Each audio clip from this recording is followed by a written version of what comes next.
Rosh Hashanah, ela vem sendo anunciada a cada dia. Em novembro, o Eterno já anunciou para nós, né, dando o Salmo 51.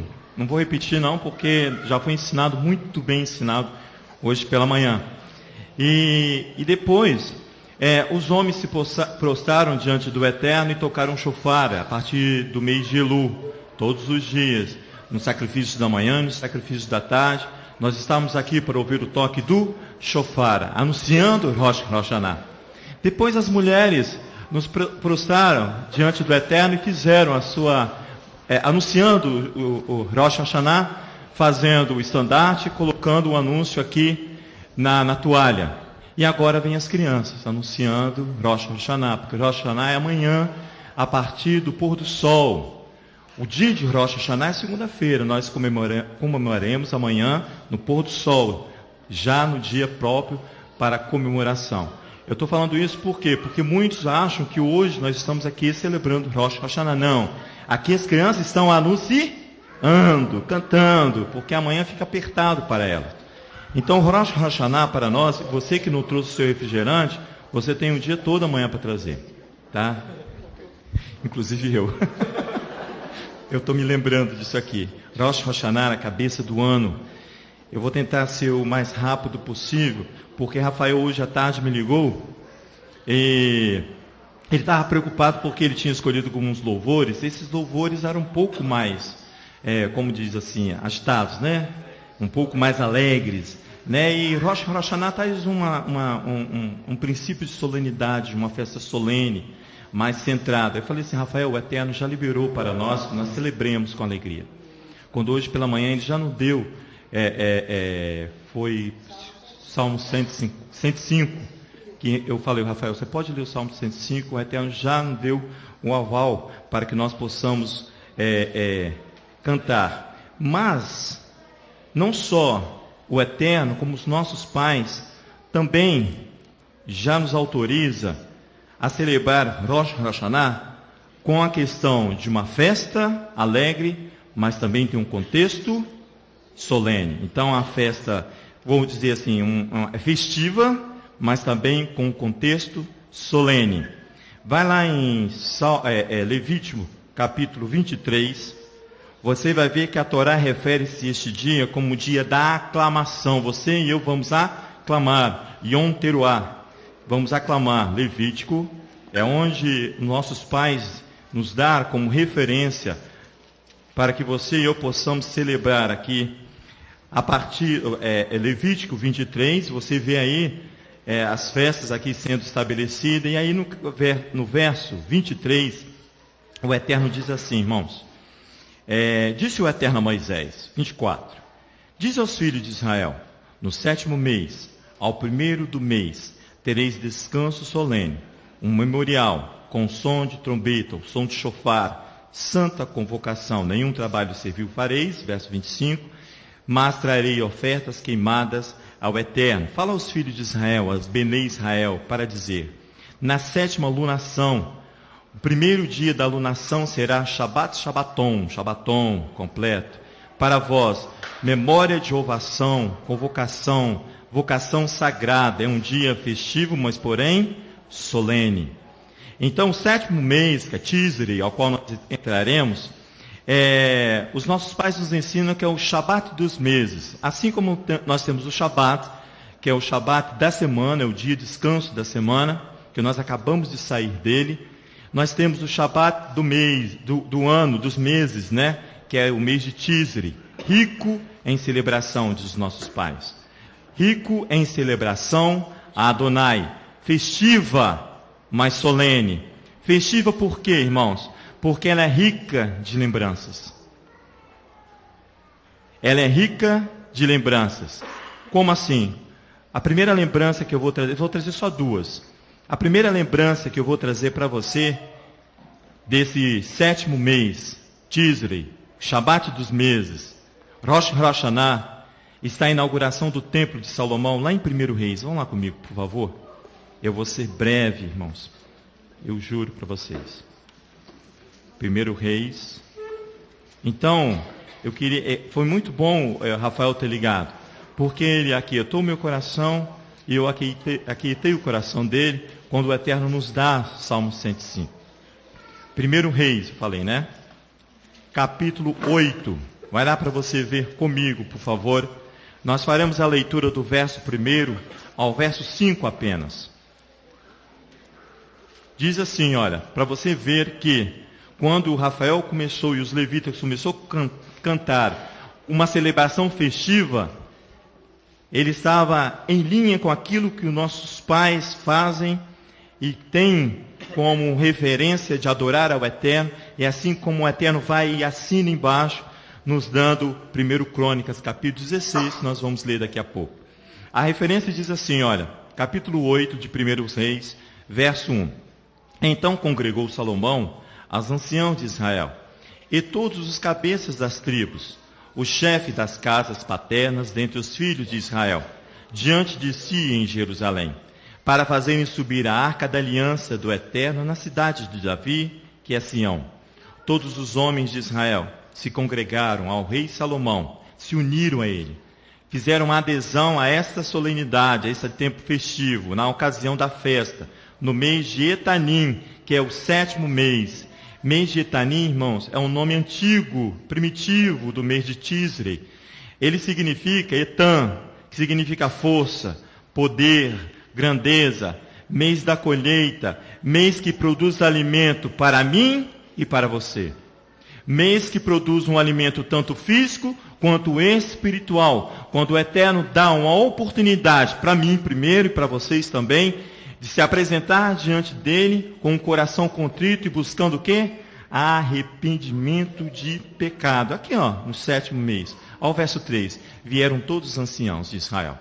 E os sacerdotes alçaram a arca do Eterno e levaram para cima e a tenda da congregação juntamente com todos os utensílios sagrados que nela havia. Os sacerdotes, os levitas, trouxeram-nos para cima. O rei Salomão e toda a congregação de Israel, que se ajuntara a ele, estavam todos diante da arca, sacrificando ovelhas e bois que não se podiam contar nem numerar pela sua multidão, estabelecendo o que? O sacrifício. Não é momento de regozijo ou não. É sim, é para mim e para você. É um tempo de retomada de sacrificial, de sacrifícios. É tempo de retomada de período de sacrifício para mim e para você. Nesse mesmo período, para aqueles que retornaram do exílio, aqueles que foram embora e retornaram para o exílio babilônico, lá na reconstrução do templo, no período de Esdras, fizeram a mesma coisa. Vão lá comigo para você ver se não é um período de regozijo. Vai lá no livro de Esdras, capítulo 3, por favor. Então você vê aqui que é a retomada do serviço com a arca presente, ali quando Salomão estabelece a inauguração do templo, como também quando Esdras vai e retoma, faz a retomada, dá início, dá continuidade, conforme você quiser, ao sistema sacrificial, ao sacrifício da manhã, ao sacrifício da tarde. É isso que ele está falando aqui. Esdras capítulo 3, eu falei, né? Vai lá comigo no verso 3. Por isso que nós podemos nos alegrar diante dessa solenidade. Mas você vai ver que também é um tempo solene. Diz assim no verso 3. Apesar do terror que estava sobre eles, por causa do... Vamos começar do primeiro, né? É melhor para nós. Vamos ler do início. Do verso 1 do capítulo 3. Quando chegou ao 7º mês de Tisrei, estando os filhos de Israel já nas cidades, ajuntou-se o povo como um só homem em Jerusalém. Ambos os casos houve adesão. Um só homem, está vendo? Como um só homem. Verso 2. Então Jesua, filho de Zosadaque, e seus irmãos, os sacerdotes, Zorobabel, filho de Sealtiel, e seus irmãos, começaram a edificar o altar de Elohim de Israel, para oferecerem sobre ele holocaustos, como está escrito na Torá de Moisés, o homem de Elohim. Apesar do terror que estava sobre eles por causa dos povos das outras terras, apesar de toda a opressão que se abatia neste momento sobre eles, olha só, firmaram o altar sobre as suas bases, que é a oração, e ofereceram sobre ele holocaustos ao Eterno, de manhã e à tarde. Então, segundo o que está escrito, celebraram a festa dos tabernáculos e ofereceram holocaustos diários conforme números ordenados para o dia. Depois disso, apresentaram o holocausto regular e as luas novas e todas as festas fixas do Eterno, como também os que traziam ofertas voluntárias ao Eterno. Desde o primeiro dia do 7º mês, Tisrei, começaram a oferecer o holocausto ao Eterno. Porém, ainda não estavam postos os fundamentos do templo do Eterno. 2 solenidades, 2 festividades, que eu e você podemos nos alegrar com toda tranquilidade. O Eterno permite, sobre o mesmo regozijo, com o cântico de Davi. Vai lá comigo, por favor, em 1 Crônicas, capítulo 16. Muito bom, muito lindo demais de se ler 1 Crônicas, capítulo 16. O Rafael leu ele leu ele completo praticamente, quando ele leu o Salmo 105. Nós não vamos ler todo o 1 capítulo 16, não. Nós vamos ler do verso 8 ao verso 36, que é o canto. É a poesia cantada do salmista, quando ele adentra, ele traz de volta, ele vem dançando na frente com a arca, e ele é repudiado pela sua esposa. Mas aqui ele vai cantar, ele vai salmodiar, diz ele. Olha o verso 8. Louvai ao Eterno, invocai o seu nome, fazei conhecido entre os povos os seus feitos. É essa a palavra que o Eterno deu para nós celebrarmos hoje. Está vendo? Cantai-lhe, salmodiai-lhe, verso 9. Atentamente, falai de todas as suas maravilhas, glorificai-vos no seu santo monte. Alegre-se o coração dos que o buscam o Eterno. Buscai ao Eterno e o seu poder, buscai a sua face continuamente. Lembrai-vos das maravilhas que fez, dos seus prodígios, dos seus juízos da sua boca. Vós, semente de Israel, seus servos, vós, filhos de Jacó, seus eleitos, ele é o Eterno, nosso Elohim. Em toda a terra estão os teus juízos. Lembrai-vos perpetuamente da sua aliança. Lembre-se de Deuteronômio capítulo 29, que nós lemos hoje pela manhã. Verso 14, lembrai-vos perpetuamente da sua aliança e da palavra que prescreveu para 1000 gerações, da aliança que fez com Abraão e do seu juramento a Isaque. Aqui também a Jacó retificou por estatutos, e a Israel por aliança eterna, dizendo: a ti darei a terra de Canaã, o quinhão da vossa herança, sendo vós em pequeno número, poucos homens e estrangeiros nela, andando de nação em nação, de um reino para outro povo, e ninguém permitiu que os oprimisse. E por amor deles repreendeu reis, dizendo: não toquei nos meus ungidos, e aos meus profetas não façais mal. Cantai ao Eterno em toda a terra, anunciai de dia e dia a sua salvação. Uma noite anuncie uma outra noite a sua geração. Uma geração anunciando a outra, essa geração que cantou aqui, anunciando uma geração que ainda há de nascer, diz o Salmo 22. Isso que é anunciar. Aqui, anunciai de dia em dia, uma geração a outra geração. Olha o verso 24. Proclamai entre as nações a sua glória, entre os povos as suas maravilhas, pois grande é o Eterno, e muito digno de louvor, e mais temível do que todos os deuses. Pois todos os deuses das nações são ídolos, porém o Eterno fez os céus. Majestade e esplendor há diante dele, força e alegria no lugar da sua habitação. Tributai ao Eterno a família das nações, dai ao Eterno glória e força, tributai ao Eterno a glória devida ao seu nome, trazei presentes e vinde perante ele, adorai ao Eterno na beleza da sua santidade, trema perante ele toda a terra. O mundo se acha firmemente estabelecido, não pode ser abalado. Alegra-se os céus e regozije-se a terra. Diga-se entre as nações: o Eterno reina. Brame o mar e a sua plenitude. Exulta o campo com tudo que nele há. Então cantarão as árvores das bosques. Cantarão de júbilo perante o Eterno, pois ele vem a julgar a terra. Período de julgamento, mesmo assim ele manda cantar com júbilo perante ele. Rendem graças, verso 34. Pois ele é bom, o seu amor dura para sempre. Clamai, salva-nos, ó Elohim, nossa salvação. Ajunta-nos e livra-nos das nações. para que louvemos o teu santo nome e nos gloriemos do seu louvor. Louvado seja o eterno Elohim de Israel, de eternidade a eternidade. Então, nós podemos sim nos regozijar nesta data, alegrarmos diante do Eterno das maravilhas que Ele fez durante todo esse ciclo que se passou e de todas as provações que Ele nos provou, porque nós lemos no Salmo 23 que o teu cajado e tua vara nos consola. É assim que Ele nos trata, como filhos. Mas também, irmãos, é um tempo solene, solenidade. Por quê? Porque os nossos pais também ensinam que em Rosh Hashanah foi criada a humanidade, Adão e Eva. E nesse mesmo dia da criação, é o sexto dia da criação, e diz os nossos pais que no mesmo dia eles incorreram em erro de tomar a árvore do conhecimento do bem e do mal. Inicia-se aí o drama da humanidade.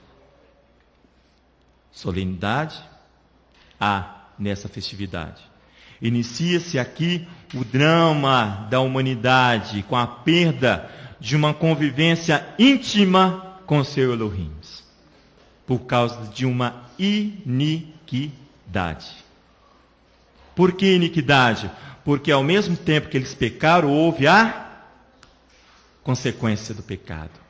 Uma só coisa, se chama iniquidade. Foi isso que eu aprendi hoje pela manhã. Um só processo, o pecado e a sua consequência, ocorreram de uma só vez. Isso se chama iniquidade. Vá em Gênesis capítulo 2 para você ver. Irmãos, o drama da humanidade inicia aqui com a perda dessa convivência. Vai ser banido o homem e a sua companheira. A humanidade é banida e ela vai ficar longe da árvore da vida. Capítulo 2 de Gênesis diz assim, verso 4: Estas são as origens dos céus e da terra, quando foram criados, no dia em que o Eterno Elohim fez a terra e os céus. Não havia nenhuma planta no campo, na terra, nenhuma erva no campo tinha brotado, pois o Eterno Elohim ainda não tinha feito chover sobre a terra. E também não havia homem para lavrar o solo. Um vapor, porém, subia da terra e regava toda a superfície do solo. Formou o Eterno Elohim do homem do pó da terra e soprou-lhe nas narinas o fôlego de vida, e o homem tornou-se alma vivente. Ora, plantou o homem o Elohim em um jardim no Éden, no Oriente, e pôs ali o homem que tinha formado. O Eterno Elohim fez brotar da terra toda espécie de árvore agradável à vista e boas para a comida, bem como a árvore da vida no meio do jardim e a árvore do conhecimento do bem e do mal. Inicia agora o drama da humanidade. Olha o verso 16. Ordenou o Eterno Elohim ao homem, dizendo: Toda a árvore do jardim comerás livremente, mas a árvore do conhecimento do bem e do mal, nela não comerás, pois no dia que dela comeres, certamente morrerás, diz o Eterno. Diz o Eterno: o dia que comeres, o dia delas comeres, morrerás. O homem, irmãos, a partir desse momento foi despertado por Satanás, por seu querer, por seu coração maligno, para a sua ambição. De réplica de Adonai, não é assim? Criou a sua imagem de réplica de Adonai.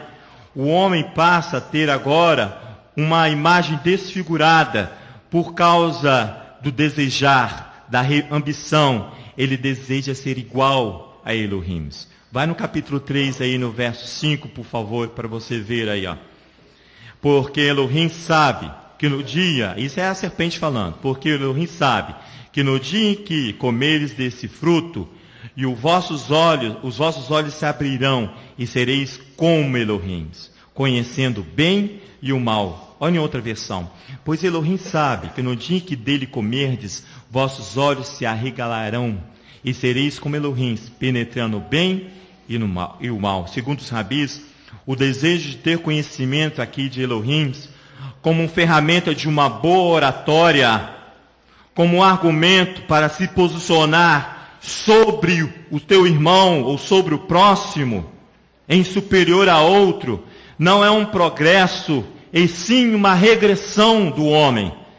Há uma regressão de uma instituição chamada inocência, que você e eu temos a ideia de que é aquele que não sabe nada, daquele que é o pobre coitado, daquele que não te aflige. Não é essa concepção de inocência.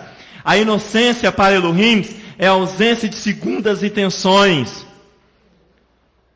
A inocência para Elohim é a ausência de segundas intenções, é a simplicidade, é a humildade, mas não de trajes, meu irmão, mas de obediência a Adonai. Por isso que eles foram expulsos. Por isso que eles foram expulsos. O acesso aqui ao conhecimento não foi me permitido. O conhecimento não permitido tem um preço muito alto para a humanidade. É o distanciamento da vida eterna agora. Eu e você temos que lutar. Essa é a consequência dos nossos pais. Lutar para quê? Para que o meu nome seja escrito no livro da vida. Para que o meu nome seja... Nós temos agora, a partir de amanhã, quando nós estaremos celebrando Rosh Hashanah, nós temos 10 dias. 10 dias para que você possa respirar e tomar posições que você ainda não teve coragem de tomar. Eu e você, irmãos. Eu e você. Aqui o acesso ao conhecimento não permitido tem um preço muito alto. O distanciamento da vida eterna, ela torna-se inacessível ao transgressor. O conhecimento da vida eterna torna-se inacessível ao transgressor. Vai exigir um esforço, uma disciplina. Olha aí Gênesis capítulo 22. Está aí para mim e para você. Na Torá, no princípio de todas as coisas. O verso 22 diz assim, disse o Eterno Elohim: o homem, a humanidade, agora se tornou como um de nós, conhecendo o bem e o mal.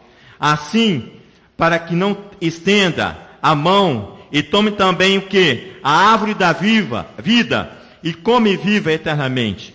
O Eterno Elohim o lançou fora do jardim do Éden, para lavrar a terra que fora tomado. Ele vai ser aqui, a humanidade é expulsa. Adonai Elohim disse, vejam, o homem tornou-se como um de nós, conhecedor do bem e do mal, por isso evitarei que ele estenda a mão e pegue também na árvore da vida, come e viva para sempre. O homem é expulso por causa da iniquidade, pecado com consequência imediata. É isso, conceito de iniquidade?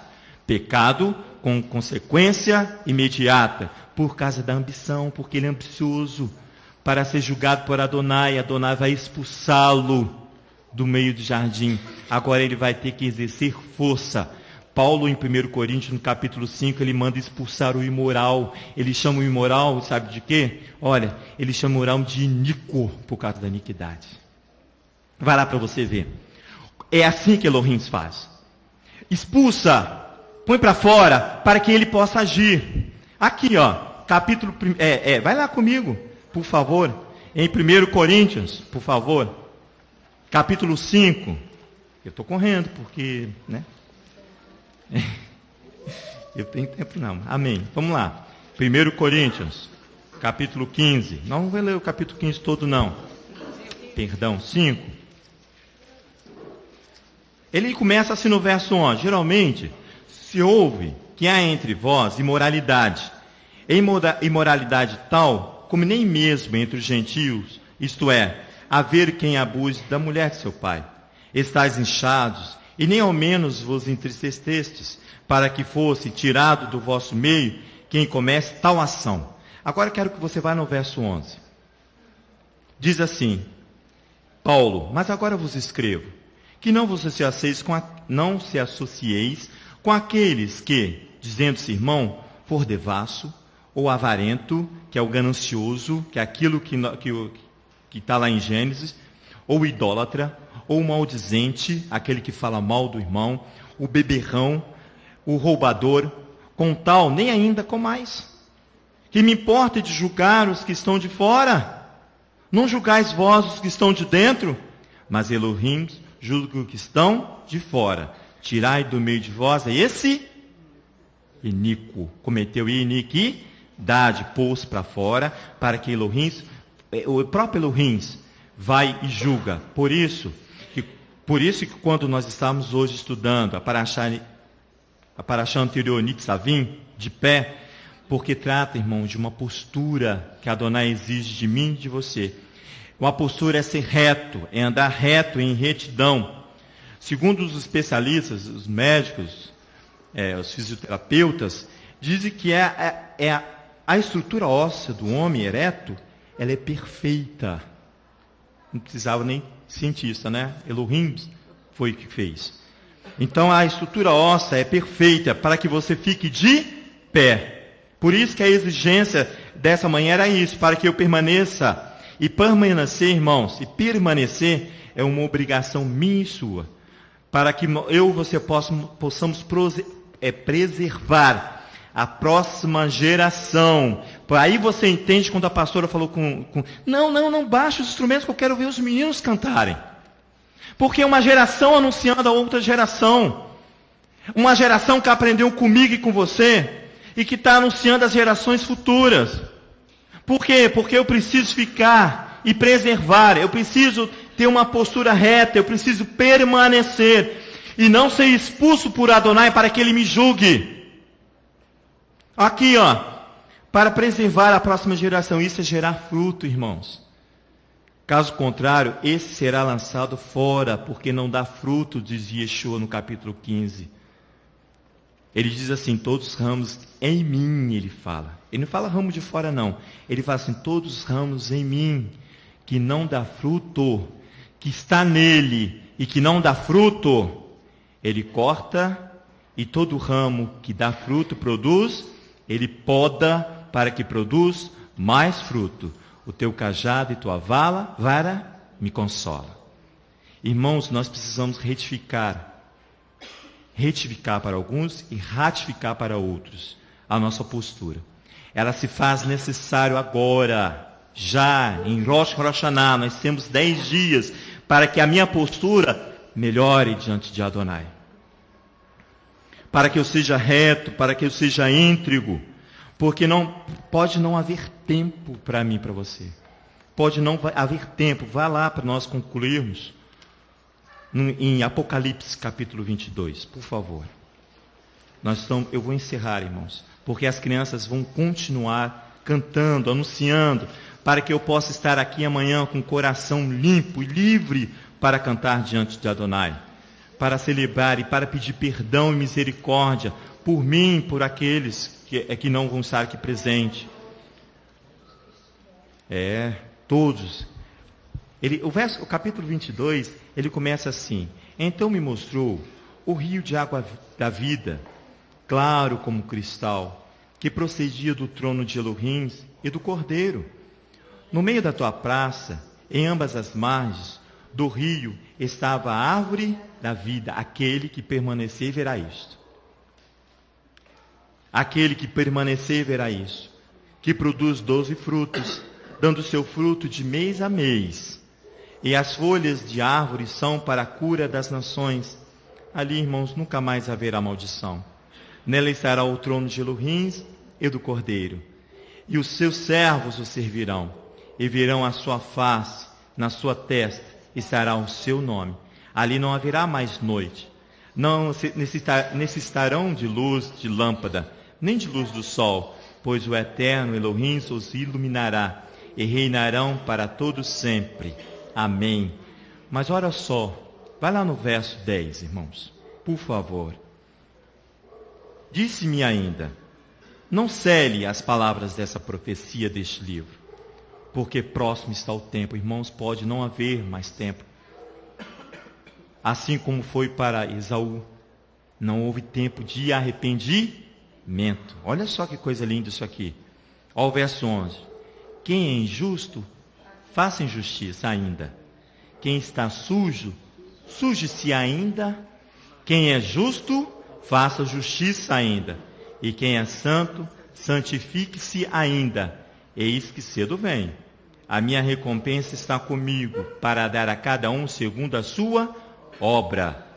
E eu sou o Alfa e o Ômega, o primeiro e o último, o princípio e o fim. Em outra versão, verso 10. Todo aquele que continua a agir impiamente, o ímpio, que o faça. Todo aquele que é sujo, que viva na sujeira. Também todo aquele que é justo, continue a fazer justiça. E todo aquele que é santo, continue a santificar-se. Preste atenção, dizia Yeshua. Venho em breve. A minha recompensa está comigo, para dar a cada pessoa de acordo com o que tiver feito. Eu sou de A a Z. Eu sou o primeiro e o último. Eu sou o princípio e eu sou o fim. Quando Judas, o ímpio, estava com a intenção de trair o Mashiach, e Yeshua falou uma frase para ele, eu creio que deve ter falado no ouvido dele. Ele disse assim: o que estás prestes para fazer, faz-o depressa, porque não vai haver tempo.